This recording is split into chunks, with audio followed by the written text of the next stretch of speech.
Hello बच्चों, मैं प्रदीप शोकन आप सभी का स्वागत करता हूं आपके अपने YouTube चैनल पीएस स्टडी मंत्रा में। आई होप आप सब अच्छे होंगे। प्यारे बच्चों, जैसा कि आपको पता है, हम हमारे पब्लिक एडमिनिस्ट्रेशन यानी कि लोक प्रशासन के बहुत सारे चैप्टर कर चुके हैं। लेकिन कोरोना काल में दो लेसन थे जो रिड्यूस हो गए थे, कट कर दिए गए थे, जिसमें से एक था लोक निगम। जो आपका 9वां लेसन है उसका नाम है लोक निगम। तो आज हम उसी चैप्टर के बारे में बात करेंगे। इस चैप्टर में हम मुख्य तौर पर बात करेंगे कि लोक निगम का अर्थ क्या है, उसकी परिभाषाएं पढ़ेंगे और साथ में हम लोक निगम के प्रकारों के बारे में बात करेंगे। उसके बाद हम इसकी विशेषताएं बात करेंगे। विशेषताओं के बाद हम इसके गुण और अवगुण के बारे में बात करेंगे और उसके बाद अपना अंतिम जो प्रश्न होगा वो होगा लोक निगम और विभागों में अंतर। विभाग जो आप पिछले चैप्टर में पढ़ के आए हो, जो पिछला अध्याय था हमारा, जो 8वां आपका अध्याय है वो है विभाग। और विभाग और निगम में हम अंतर स्पष्ट करेंगे, जिससे कि आप दोनों चैप्टरों में अक्सर बच्चे विभाग और निगम में डिफरेंस करने में काफी परेशानी महसूस करते हैं, तो उस परेशानी को दूर करने का हम प्रयास करेंगे। तो चलिए शुरू करते हैं आज का हमारा जो चैप्टर है लोक निगम। तो प्यारे बच्चों, जैसा कि आपको पता है कि इंग्लैंड के अंदर सबसे पहले औद्योगिक क्रांति आई और जैसे ही औद्योगिक क्रांति आई तो बहुत सारे इंडस्ट्री, बहुत सारे उद्योग लगने स्टार्ट हो गए। स्टार्ट क्यों हो गए? क्योंकि वहां पर क्या हो गया था, मशीनों का निर्माण होने लगा था।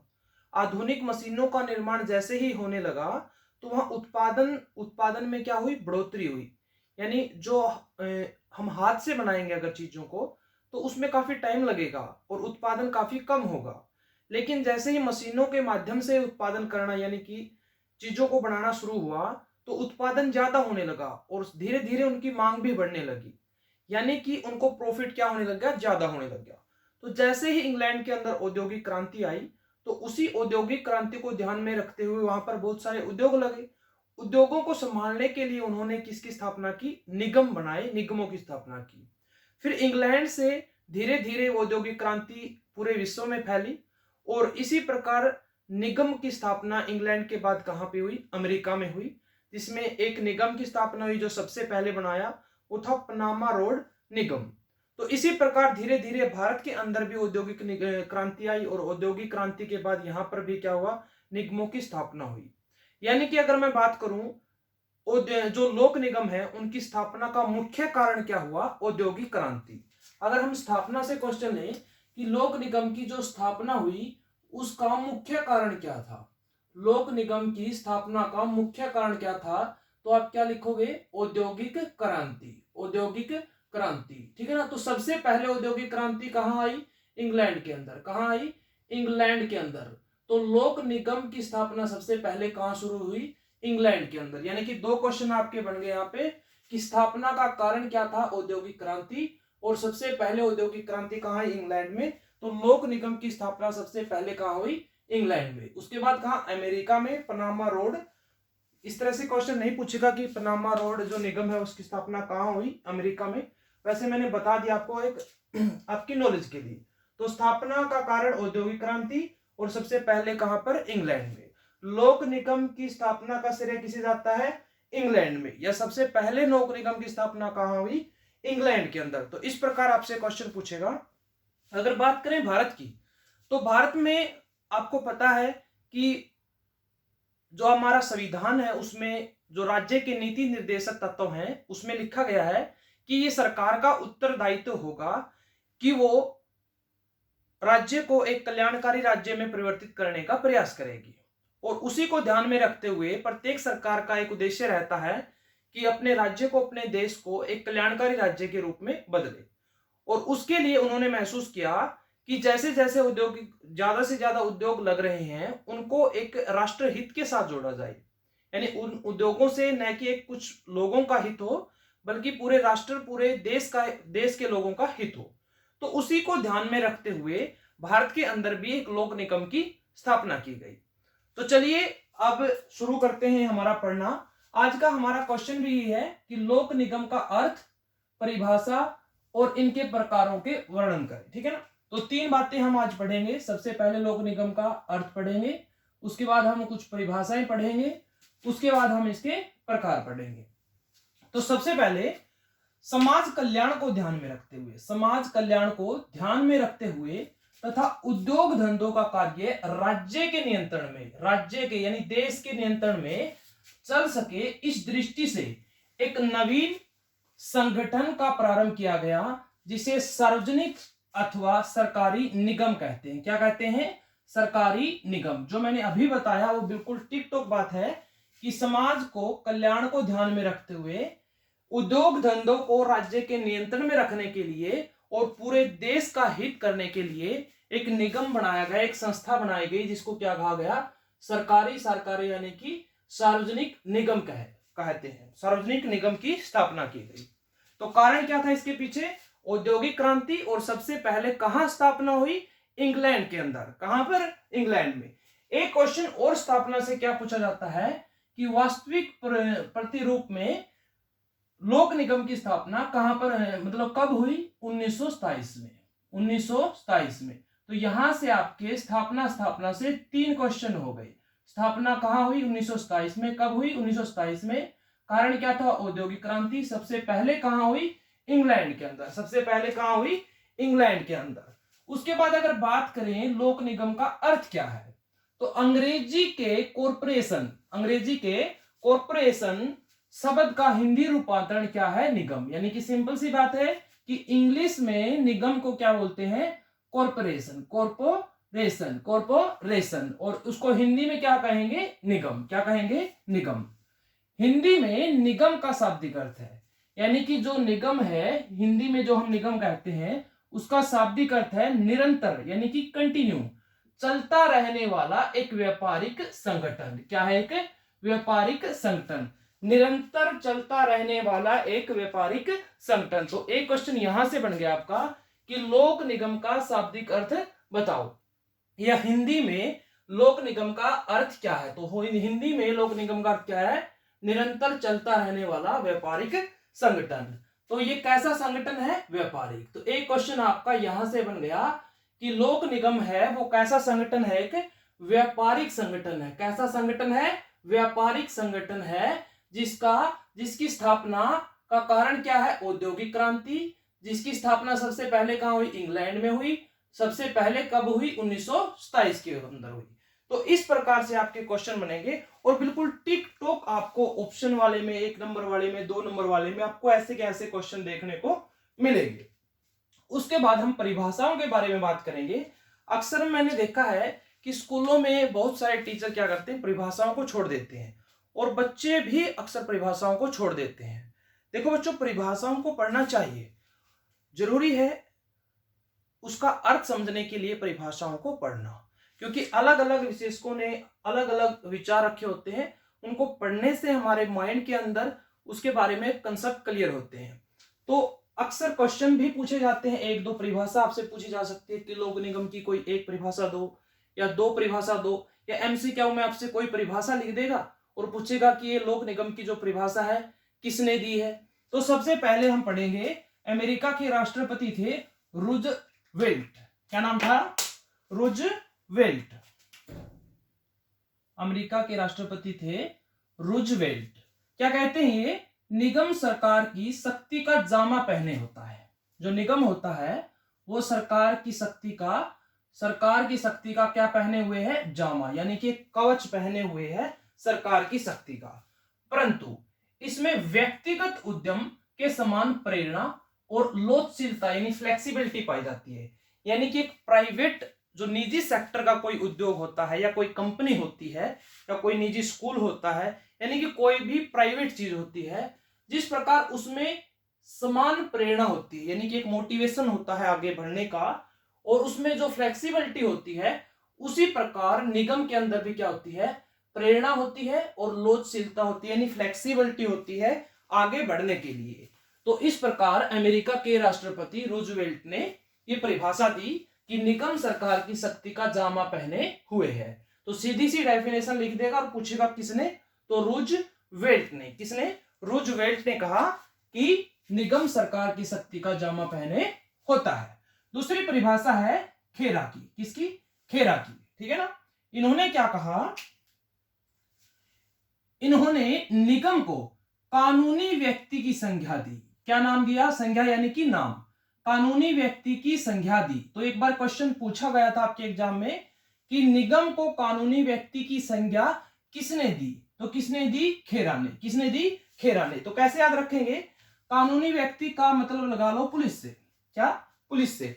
और जो पुलिस वाला व्यक्ति होता है वो क्या बोलता है कि अब आपकी खैर नहीं, यानी कि अगर हम पुलिस वाले के हाथ लग गए तो वो क्या बोलेगा, भाई अब तो आज मिल गए, आप मुझको पकड़े गए, आज आपकी खैर नहीं है। तो कैसे याद रखेंगे? खैर। खैर यानी कि खेरा। तो खेरा ने कहा था कि निगम को कानूनी व्यक्ति कहा। क्या कहा? कानूनी व्यक्ति कहा। तो दो डेफिनेशन उम्मीद करता हूं कि आप दोनों को याद हो गई होगी। आपको लिखना नहीं है क्योंकि एग्जाम का टाइम पास में है, अभी लिखना नहीं है, आप स्क्रीनशॉट ले लीजिए और इसी को अभी क्लास के टाइम ही याद करना है, क्योंकि इतना टाइम नहीं है कि आप इसको लिखोगे और फिर आप उसको याद करोगे। तो आपको स्क्रीनशॉट लेना है और इसको याद करने का क्लास में ही, क्लास का काम क्लास में ही याद करना है। इसीलिए मैं बार बार रिपीट करके आपको समझाने का, आपको याद कराने का प्रयास कर रहा हूं। तो लिखना नहीं है ये प्रश्न, आपको स्क्रीनशॉट लेके याद करना है, पढ़ना नहीं, याद करना है। तीसरी डेफिनेशन है प्रोफेसर पिफनर। क्या है? प्रोफेसर पिफनर। इन्होंने क्या कहा कि निगम एक ऐसा निकाय है जिसे अनेक व्यक्तियों, क्या? अनेक व्यक्तियों के एक व्यक्ति के रूप में कार्य करने के लिए स्थापित किया जाता है। यानी जिसमें बहुत सारे व्यक्ति होते हैं लेकिन वो एक संगठन में की तरह काम करेंगे, यानी कि एक व्यक्ति की तरह काम करेंगे। किसने कहा? पिफनर। किसने कहा? पिफनर ने। चौथा है प्रोफेसर डिमोक। क्या है? प्रोफेसर डिमोक। सरकारी निगम वह सरकारी उद्यम है जिसकी स्थापना किसी निश्चित व्यापार को चलाने अथवा वित्तीय उद्देश्य को प्राप्त करने के लिए किसी संघीय यानी कि सेंटर, राज्य अथवा स्थानीय कानून के द्वारा की गई है। क्या कहा डिमोक ने? कि सरकारी निगम वह सरकारी उद्यम है जिसकी स्थापना किसी निश्चित व्यापार को चलाने या किसी वित्तीय उद्देश्य को प्राप्त करने के लिए किसी संघीय, राज्य या स्थानीय कानून के द्वारा इसकी स्थापना की जाती है। ये होगी डेफिनेशन प्रोफेसर डिमोक की। तो चार डेफिनेशन की, एक रूजवेल्ट, एक खेरा यानी खैर नहीं, प्रोफेसर पिफनर या प्रोफेसर डिमोक, यानी कि अगर आप अभी नहीं पढ़े तो आपकी खैर नहीं। ठीक है ना? उसके बाद अगर प्रकार की बात करें तो निगमों के प्रकार हम यहां से दो व्यक्तियों के आधार पर पढ़ेंगे। सबसे पहले जो निगमों का वर्गीकरण किया वो किया एसएस खेड़ा ने। किसने किया? एसएस खेड़ा ने। और एक किया डॉक्टर एमपी ने। किसने? डॉक्टर एमपी ने। नाम आसान से याद हो जाएंगे। एक खेरा आया था जिन्होंने डेफिनेशन दी थी, कानूनी व्यक्ति की संज्ञा दी थी, और एक आ गया डॉक्टर एमपी और एक आ गया एसएस खेड़ा। ठीक है ना? तो एसएस खेड़ा ने के अनुसार स्वामित्व के आधार पर निगम के प्रकार कितने प्रकार? 4।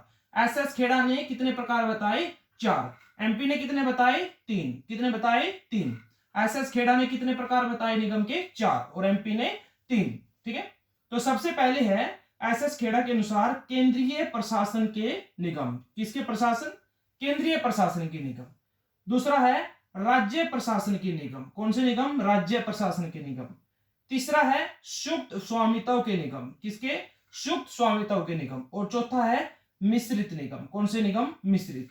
तो 4। सबसे पहले आपको इनके नाम याद रखने हैं क्योंकि आपसे पहला क्वेश्चन यही पूछेगा कि किन्हीं 3 या डॉक्टर खेड़ा के अनुसार, डॉक्टर एसएस खेड़ा के अनुसार निगमों के कितने प्रकार हैं, नाम बताओ। तो पहला केंद्रीय प्रशासन के निगम, राज्य प्रशासन के निगम, सुप्त स्वामित्व के निगम और मिश्रित निगम। तो केंद्रीय प्रशासन के निगम क्या होते हैं? देखो बड़ी आसान सी है। वे निगम जो केंद्रीय प्रशासन के अंतर्गत, किसके अंतर्गत? केंद्रीय प्रशासन के अंतर्गत होते हैं। ठीक है ना? यानी जिनका काम किसके अनुसार चलता है? केंद्रीय प्रशासन। जिन पर कंट्रोल कौन करता है? केंद्रीय प्रशासन। यानी कि सेंटर जो गवर्नमेंट होती है वो उनके अंतर्गत ये काम करते हैं। राज्य प्रशासन, नाम से ही पता चलता है राज्य, यानी कि इस पर कौन प्रशासन करेगा या कौन कंट्रोल रखेगा? राज्य प्रशासन। केंद्रीय प्रशासन पर कौन? केंद्रीय प्रशासन यानी केंद्रीय सरकार। राज्य प्रशासन पर कौन? राज्य प्रशासन, राज्य सरकार। ठीक है ना? संयुक्त स्वामित्व के आधार पर वे निगम जिन पर केंद्र और राज्य सरकार, central government and state government दोनों का स्वामित्व होता है, यानी कि दोनों की हिस्सेदारी होती है जिस निगम में, सेंट्रल गवर्नमेंट की भी और स्टेट गवर्नमेंट की भी। जैसे कि उसमें अभी प्रेजेंट में बीजेपी की सेंटर में गवर्नमेंट है, और हरियाणा की अगर बात करें तो हरियाणा में भी बीजेपी की है। तो हरियाणा सरकार और सेंट्रल जो सरकार है, केंद्र की सरकार है, जो दोनों का अगर उनमें स्वामित्व हो तो वो तो हो गया संयुक्त स्वामित्व। और केंद्रीय प्रशासन यानी सेंट्रल गवर्नमेंट के अंडर में, और राज्य प्रशासन यानी कि स्टेट गवर्नमेंट के अंडर में। तीसरा है मिश्रित निगम, यानी कि वे निगम जो सरकार और निजी प्रतिष्ठानों यानी कि कोई प्राइवेट व्यक्ति, ठीक है ना, के सहयोग से स्थापित होते हैं। सरकार की हिस्सेदारी होती है और साथ में किसी व्यक्ति की, जैसे कि आपकी होगी, मेरी होगी, ठीक है ना, तो वो क्या हो गए मिश्रित, उसको बोलेंगे हम मिश्रित निगम। केंद्रीय प्रशासन जिसमें केंद्र का, राज्य प्रशासन जिसमें राज्य का, संयुक्त जिसमें दोनों का, राज्य और केंद्र सरकार का, और मिश्रित निगम जिसमें सरकार, चाहे वो केंद्र सरकार हो चाहे वो राज्य सरकार हो, और एक किसका, किसी निजी या प्राइवेट पर्सन का, व्यक्ति का, ठीक है ना। उसके बाद अगर हम एग्जाम्पल की बात करें, क्योंकि आपसे क्वेश्चन ज्यादातर यही पूछा जाता है कि इनमें से कौन सा निगम एसएस खेड़ा के अनुसार, या इनमें से कौन सा निगम केंद्रीय प्रशासन का निगम है, कौन सा राज्य सरकार का है, कौन सा संयुक्त है, या कौन सा मिश्रित है। तो सबसे पहले केंद्रीय प्रशासन के निगम जो केंद्र प्रशासन के अंतर्गत काम करते हैं, सबसे पहले है जो, वो है हिंदुस्तान स्टील। क्या है? हिंदुस्तान स्टील। इनको नाम याद रखने पड़ेंगे, आपको रटना पड़ेगा बिल्कुल इनको। हिंदुस्तान स्टील कैसा है? केंद्रीय प्रशासन का है। उसके बाद भारतीय स्टेट बैंक, भारतीय स्टेट बैंक जिसकी स्थापना कब हुई? 1 जुलाई 1955 को, 1 जुलाई 1955 में जिसकी स्थापना हुई, भारतीय स्टेट बैंक, ठीक है ना। और तीसरा है भारतीय जीवन बीमा, जिसको आप LIC बोलते हो। क्या बोलते हो? LIC, जिसकी स्थापना हुई थी 1 सितंबर 1956 को। ये याद रख, डेट याद नहीं रखनी है, वैसे बता दिया मैंने, ठीक है। तो केंद्रीय प्रशासन के अंतर्गत हिंदुस्तान स्टील, भारतीय स्टेट बैंक SBI, और भारतीय जीवन बीमा यानी कि LIC। SBI, LIC और हिंदुस्तान स्टील तीनों ही किसके उदाहरण है? केंद्रीय प्रशासन के निगम के उदाहरण है। केंद्रीय प्रशासन के निगम के उदाहरण है। कितने? 3, LIC, RBI और हिंदुस्तान स्टील। हिंदुस्तान स्टील, भारतीय स्टेट बैंक, भारतीय जीवन बीमा। एक साथ साथ में बोलने का प्रयास करो ताकि जल्दी याद हो जाए अभी, ठीक है ना। उसके बाद राज्य प्रशासन के निगम, इनके उदाहरण है विद्युत मंडल। क्या है? विद्युत मंडल। इन पर किसका कंट्रोल है? राज्य प्रशासन का, राज्य सरकार का। उसके बाद यातायात निगम, कौन सा? यातायात निगम। तीसरा HVPN यानी कि हरियाणा विद्युत प्रसारण निगम। हरियाणा विद्युत प्रसारण निगम, हरियाणा विद्युत प्रसारण निगम। ये हरियाणा के बता दिए मैंने 2 एग्जाम्पल, ताकि आपको थोड़ा सा अपने स्टेट के बारे में नॉलेज हो जाए। तो हरियाणा विद्युत प्रशासन निगम, अभी आप कंपटीशन की तैयारी करोगे तो ये आप चैप्टर पढ़ोगे हरियाणा के बारे में। हरियाणा जीके में ये चैप्टर आप पढ़ोगे कि हरियाणा के अंदर जो विद्युत का प्रसारण होता है, वितरण होता है, वो कैसे होता है, ठीक है। उसके बाद HSIDC यानी कि Haryana state industrial development corporation. Haryana state यानी कि राज्य, इंडस्ट्रियल यानी कि औद्योगिक, डेवलपमेंट यानी कि विकास, और कॉर्पोरेशन यानी कि निगम। हरियाणा राज्य औद्योगिक विकास निगम। तो ये किसके उदाहरण है? राज्य प्रशासन के निगम के उदाहरण है। विद्युत मंडल, यातायात निगम, HVPN और HSIDC, ठीक है ना। उसके बाद संयुक्त स्वामित्व के आधार पर, जिसमें केंद्र और राज्य सरकार दोनों का कंट्रोल हो, एक होता है भाखड़ा नागल परियोजना, भाखड़ा नागल परियोजना, और एक है दामोदर घाटी निगम, दामोदर घाटी निगम, ठीक है ना। भाखड़ा बांध आपने सुना होगा सतलुज नदी पर, और दामोदर बांध जो परियोजना है वो दामोदर नदी पर चलाई गई। 10वीं क्लास में आपने SS में ये सभी योजनाएं पढ़ी हुई होंगी, तो उम्मीद है कि आपको याद हो गई होंगी। उसके बाद मिश्रित निगम, मिश्रित निगम में है ऑयल यानी कि oil India limited, oil India limited. तो ये किसके थे? मिश्रित निगम के उदाहरण थे, ठीक है ना। तो इन सभी को याद रखना है, ठीक है ना, यानी कि कोई ऑप्शन नहीं आपके पास, ये चीजें अनिवार्य है, आपको याद रखनी पड़ेगी, ठीक है ना। केंद्रीय प्रशासन के अंतर्गत हिंदुस्तान स्टील, LIC और RBI, SBI। राज्य के अंदर विद्युत मंडल, यातायात निगम, HVPN यानी हरियाणा विद्युत प्रसारण निगम, HSIDC राज्य और केंद्र यानी दोनों संयुक्त, भाखड़ा नागल परियोजना, दामोदर घाटी निगम, और मिश्रित यानी कि मिश्रित में क्या होगा? Oil India limited. चलिए आगे बात करते हैं डॉक्टर MP के अनुसार। तो डॉक्टर MP ने 3 प्रकार के बताए। एक निजी क्षेत्र के निगम, कौन से निगम? निजी क्षेत्र के। एक सार्वजनिक क्षेत्र के निगम और एक मिश्रित क्षेत्र के निगम। दोनों में डिफरेंस देखना, निजी क्षेत्र के निगम, सार्वजनिक क्षेत्र के निगम और मिश्रित क्षेत्र के निगम। अगर मैं सिंपल भाषा में आपको कहूं, निजी क्षेत्र के निगम जिस पर कंट्रोल किसका, प्राइवेट यानी कि किसी निजी का हो, ठीक है ना। सार्वजनिक क्षेत्र के निगम ऐसे निगम जिस पर कंट्रोल सरकार का हो, ठीक है ना। और मिश्रित जिसमें दोनों का हो, मिश्रित जिसमें दोनों का हो। यहां एसएस खेड़ा ने सरकार के अकॉर्डिंग वर्गीकरण किया है, लेकिन यहां पर एक व्यक्ति या सरकार के अंदर, प्राइवेट और गवर्नमेंट के अंदर डिफरेंस किया। तो निजी क्षेत्र के निगम, देखो कानून के अंतर्गत स्थापित व्यक्तिगत निगम जिनमें न तो सरकार धन लगाती है, क्या करती है, धन लगाती है, न तो सरकार धन लगाती है, इन्वेस्ट नहीं करती धन, और न ही सरकार के प्रतिनिधि निदेशक मंडल में हिस्सेदारी लेते हैं, न ही सरकार के प्रतिनिधि निदेशक मंडल में होते हैं। निदेशक मंडल क्या, जो लोक निगम का प्रशासन का संचालन करता है। क्वेश्चन बनेगा यहां से, लोक निगम के, जो लोक निगम होता है उसका संचालन कौन करता है, उस पर नियंत्रण निदेशक मंडल, यानी कि कुछ लोगों का ग्रुप होता है जो लोक निगम का काम, मतलब उस पर देखभाल करता है, उनका कार्य को संभालता है। किसी को अपॉइंटमेंट करना है, किसी को जैसे कि उसको ज्वाइन करवाना है नौकरी के लिए, या कुछ और काम करना है, उसकी प्लानिंग बनानी है, तो वो निदेशक मंडल करेगा। क्वेश्चन पूछेगा आपसे, निगम के जो संचालित कौन करता है, निदेशक मंडल। अब यहां से क्वेश्चन बनता है, इसके साथ में ज्वाइन करता हूं मैं, कि जो लोक निगम है उसकी स्थापना हमने पढ़ी, तो इसकी स्थापना किसके द्वारा की जाती है, तो किसके द्वारा की जाती है, संसद के द्वारा। किसके द्वारा, संसद, या हम बोल सकते हैं कि विधानमंडल। क्या, विधानमंडल, विधानमंडल। संसद हम बोलते हैं सेंटर यानी गवर्नमेंट लेवल पर, यानी पूरे देश के लिए संसद होती है, और किसी राज्य सरकार का जो विधान संसद होती है उसको हम विधानमंडल बोल देते हैं। बेसिक क्लास में मैंने आपको समझाया था। तो संसद या विधानमंडल के द्वारा एक विशेष कानून पारित करके किसी निगम की स्थापना की जाती है। निगम की स्थापना कैसे होती है, संसद या विधानमंडल के द्वारा एक विशेष कानून पारित करके निगम की स्थापना की जाती है। अब स्थापना किसने की, संसद ने। किसने की, संसद ने। तो लोक निगम किसके प्रति उत्तरदायी होगा, तो किसके प्रति उत्तरदायी होगा, संसद के प्रति। तो एक क्वेश्चन ये बन गया कि उत्तरदायी, लोक निगम किसके प्रति उत्तरदायी होता है, किसके प्रति, संसद, क्योंकि स्थापना किसने की, संसद ने। अब कहां से आया, इंग्लैंड से, क्योंकि सबसे पहले औद्योगिक क्रांति यहां आई, तो कारण क्या था, औद्योगिक क्रांति। अब देन किसकी है भाई, इंग्लैंड की, क्योंकि औद्योगिक क्रांति यहां आई, यानी कि उद्योग यहां लगे, यानी कि जरूरत सबसे पहले किसको पड़ी, इंग्लैंड को पड़ी, तो इंग्लैंड से बाकी देशों में आया, ठीक है ना।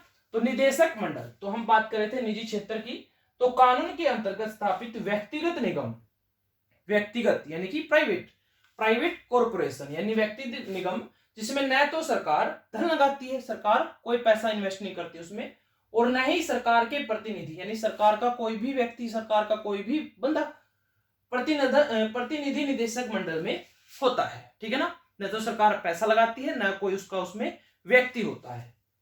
सरकार केवल निगम नियमावली, जो सरकार क्या करती है, जो निगम के जो निगम स्थापित हुआ है उसके जो नियम है, रूल रेगुलेशन है, उनके अनुसार कुछ पर्यवेक्षण यानी कि उनकी जांच वगैरह, नियंत्रण का कार्य करती है। यानी कि सरकार का नियंत्रण उस पर रहेगा, क्योंकि सरकार को क्या करना है, एक कल्याणकारी राज्य की स्थापना करनी है, और निगम उसमें क्या है, बहुत ज्यादा सहायक है, क्योंकि अकेला विभाग से कल्याणकारी राज्य की स्थापना नहीं की जा सकती, जैसे कि हमने पिछले अध्याय में पढ़ा था विभागों के बारे में। तो उसके लिए निगम स्थापित किए हैं। अब निगम पर सरकार का कंट्रोल होना तो भाई जरूरी है। अब जरूरी है तो वो क्या करेगा, उन पर नियंत्रण करेगा। क्या करेगा, नियंत्रण।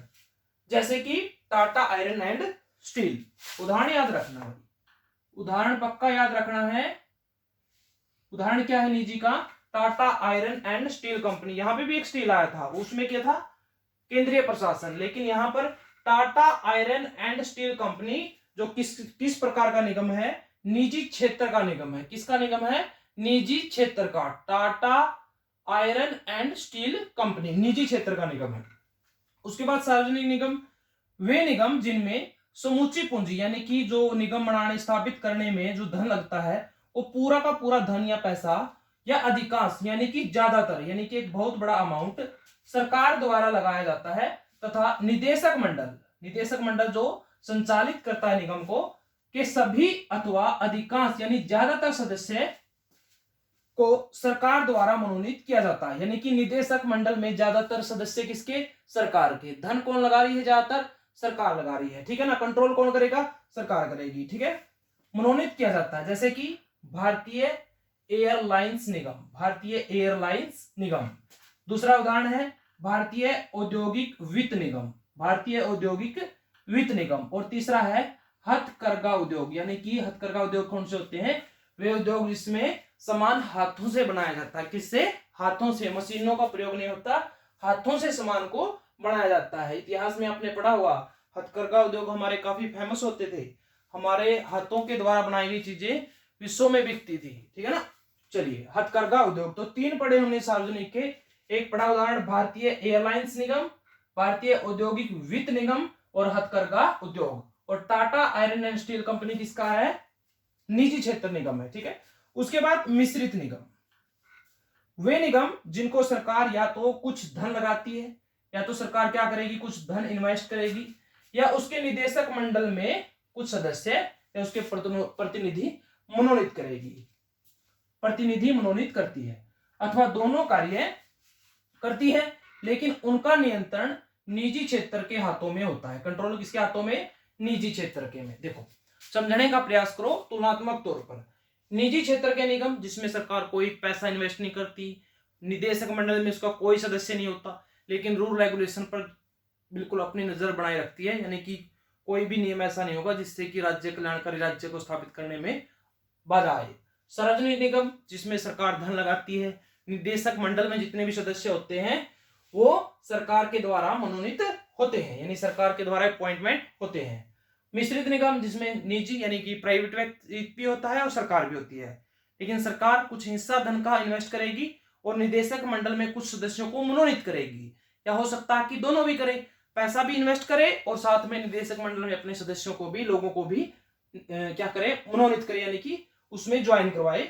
और कंट्रोल किसका होगा, निजी क्षेत्र का, क्योंकि इसमें ज्यादा इन्वेस्ट कौन करेगा, कोई प्राइवेट पर्सन करेगा, कोई निजी व्यक्ति करेगा।